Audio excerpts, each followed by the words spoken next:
except if you're AIPAC. And I just don't understand that. That seems so insane. And whenever you see like just dozens of senators and congresspeople going over to Israel, you're like, oh man, my very first week in the Senate Foreign Relations Committee staff, these lobbyists came in. It was a parade of lobbyists all the time, every day. They're coming in asking for something. So these two guys came in, could not have been any friendlier. Hi, welcome to Capitol Hill. I said, oh, thanks. It's not my first go-round. I've worked on Capitol Hill before.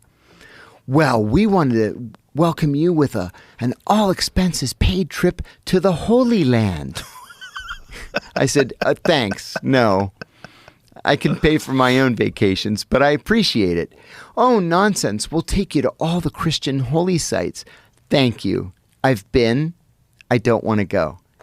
And some of my colleagues went for their all-expenses-paid trip to the Holy Land, courtesy of AIPAC. I was like, yeah, no, thank you. Not interested. yeah, and that's just the beginning of it. Mm-hmm. That's nothing compared to helping out your campaigns.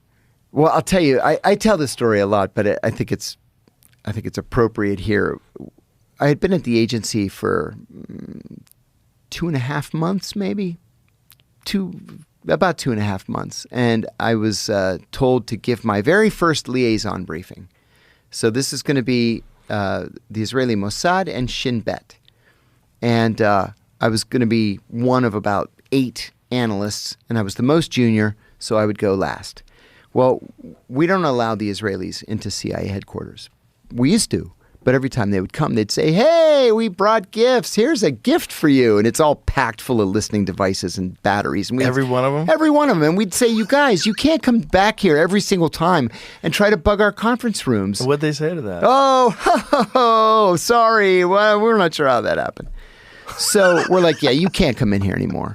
So we rent an office where we meet the Israelis off campus. Wow. Yeah, because you just can't trust them. So that is so crazy. We go to this briefing, and it's just 2 people. It's a woman who was the Mossad officer and an older guy who was the Shin Bet officer. So because we were all overt, we were giving our true names. And first the senior political officer gives her briefing, and then the econ guy and the military guy and the oil guy, and finally it comes around to me. So I said, my name is John Kiriaukou, and I'm going to brief you on Saddam Hussein's current psychology. And the Shin Bet